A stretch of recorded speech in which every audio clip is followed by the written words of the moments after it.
All right, so I'm here in Hokkaido.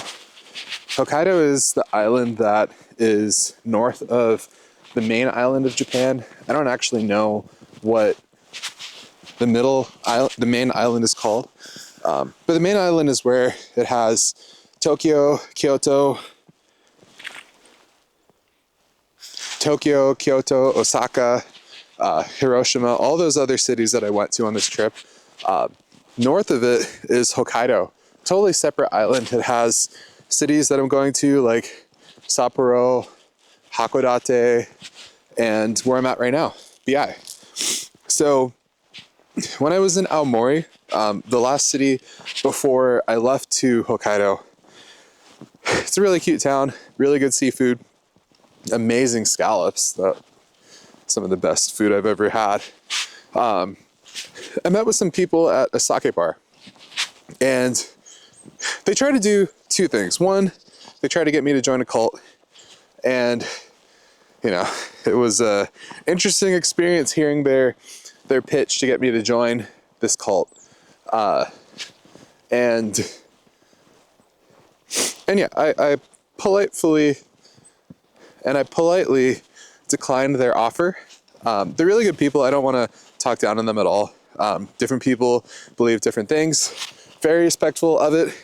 After some further research of what they were trying to get me to join, it did turn out to be a cult. So it is what it is. The second thing they try to do is to give me some travel advice. So they're locals to Japan, and I wanted to know where they...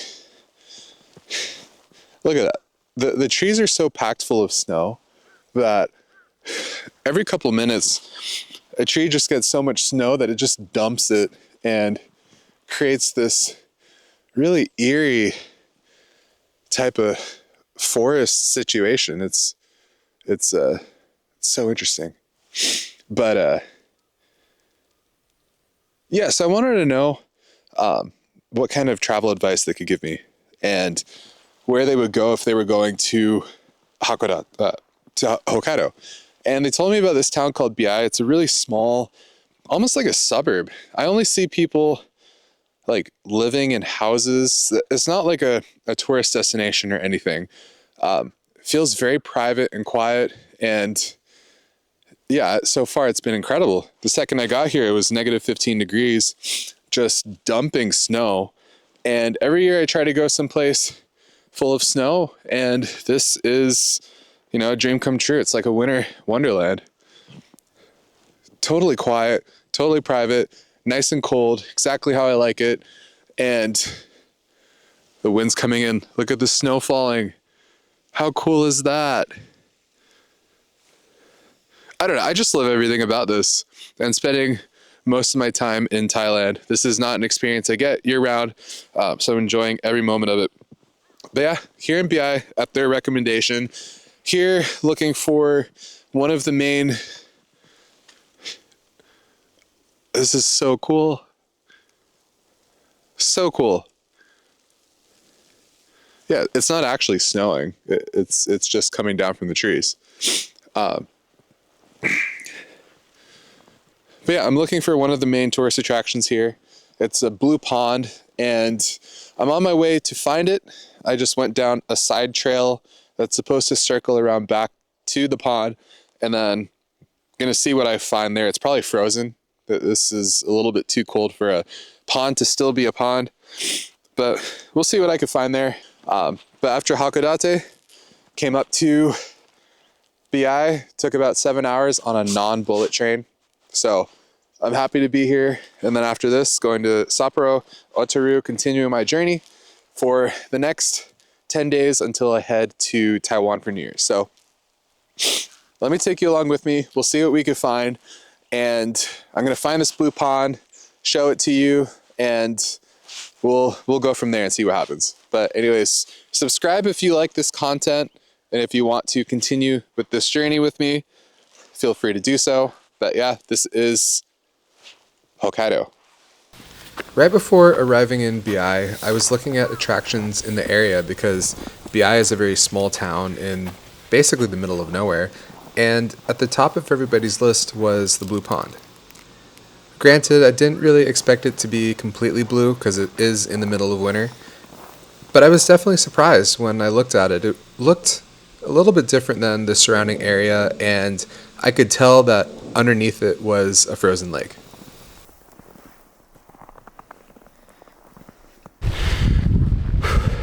So I just got done with the blue pond. It was pretty neat.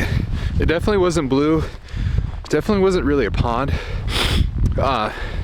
One interesting thing I noticed, as serene as it was, that the trees that were in the pond were kind of like in rows, like you would see at a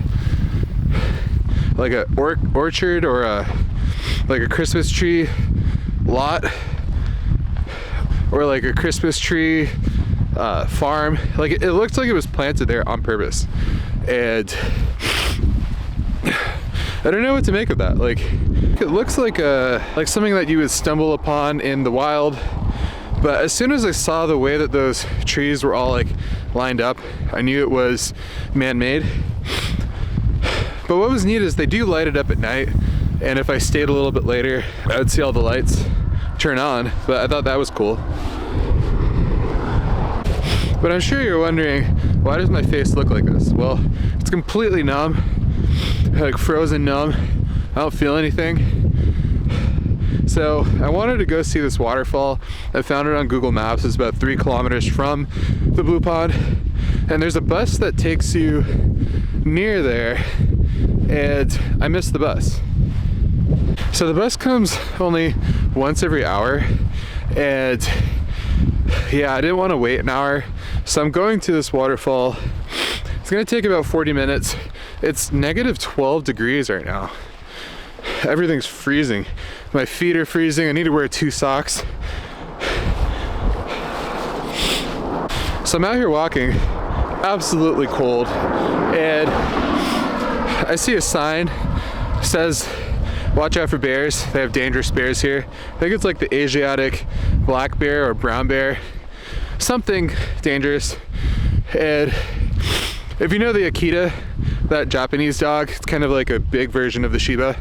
Well, they bred that to fight these bears and hunt these bears. So yeah, they're definitely dangerous bears. And I've actually been looking for bear meat, have not found it yet. Would love to eat some bear. But there's bears here, and I'm not sure what to do if I run into a bear. I don't know if I'm supposed to scream at it, play dead, or what, I don't know. It'd be a treat to find one, see what works, test out different methods of bear survival, and report back. But if I post this video, I did not get eaten by a bear, so let's hope you see this video.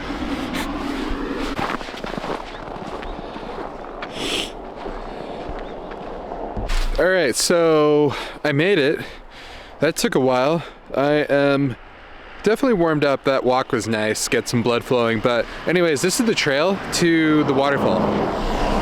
Right here. This is the trail. Just gonna follow the snow, and I see a marker right here. So that means this is the right direction. But definitely not gonna get lost in here. Definitely not gonna run into any bears.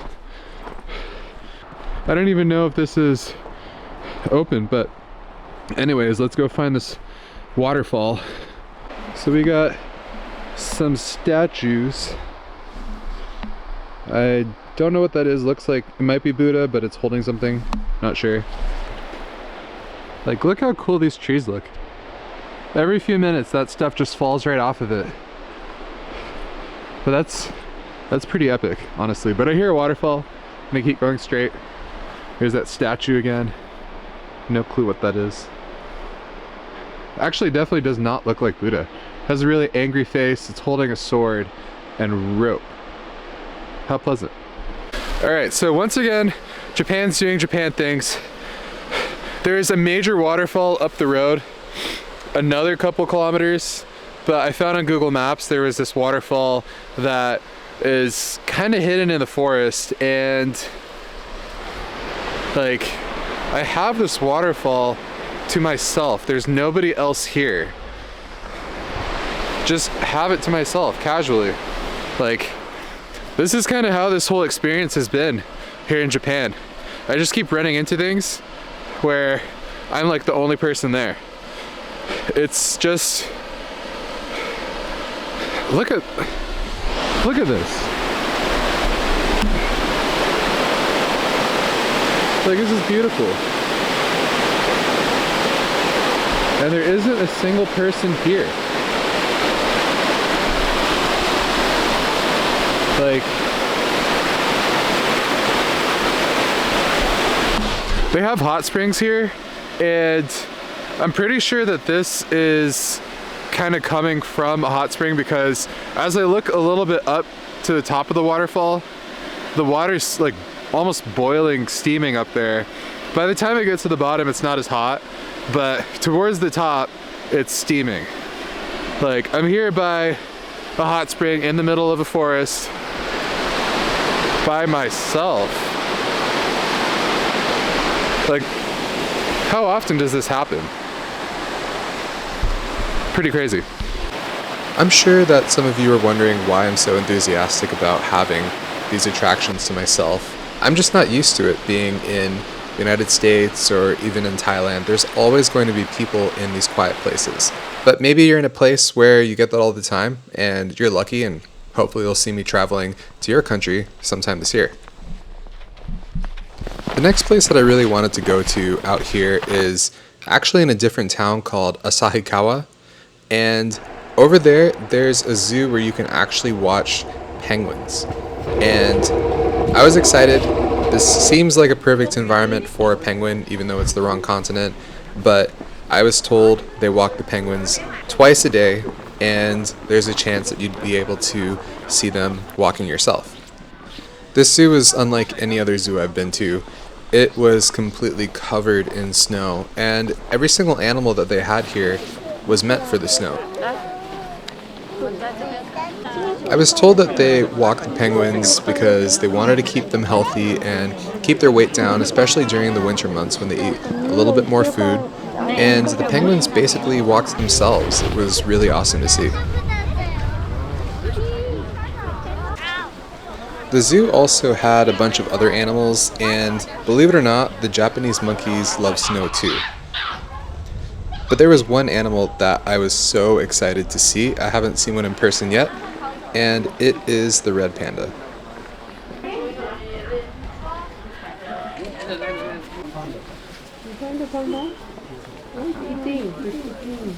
This might not seem like much to you, but to me, red pandas have always been my dream animal.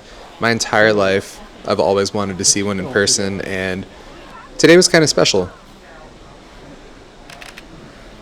The zoo also had a lot of other really neat animals. They had polar bears, wolves, owls, and a lot of snakes. I didn't realize that Japan had so many pit vipers, and it was cool seeing them in person.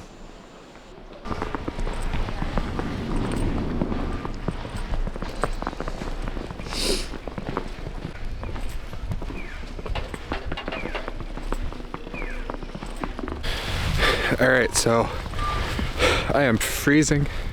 I am so cold. So I went to this one barbecue place, and they're closed for maybe another 30 minutes. So unfortunately I can't go inside to warm up. So what I'm going to do for the next 30 minutes is I'm just going to walk. I'm going to walk circles around the place to stay warm. I think it's like -10 or -11 right now. So I'm just going to walk to stay warm. And yeah, if I stop moving, I freeze. Face is so numb right now. But yeah, on the way back, the bus didn't stop at the waterfall. So this really nice gentleman was able to take me back to Biei, about a 30-minute drive. And it was pretty cool. He gets 2 vacation days at a time, and usually they're weekend days. I think he works 6 days a week, so they'll give him like an extra day and Saturday off. So we talked a little bit. He really just came out here to see the snow, kind of like what I did, but unfortunately for not as long. But he dropped me off here, and I'm starving. That's probably why I'm so cold. I'm just starving. But, ooh, there's a 7-Eleven. I'm gonna go to 7-Eleven. And then I'm gonna eat some barbecue. Then I'm gonna warm up. Then I'm gonna feel my face again. But it's a beautiful day. It's only 4 o'clock too. Like, there's no sun here. It just sets so early. And it just has this blue glow. Kind of like Norway. But anyways, I'm gonna try and survive this, stay warm, and then have barbecue.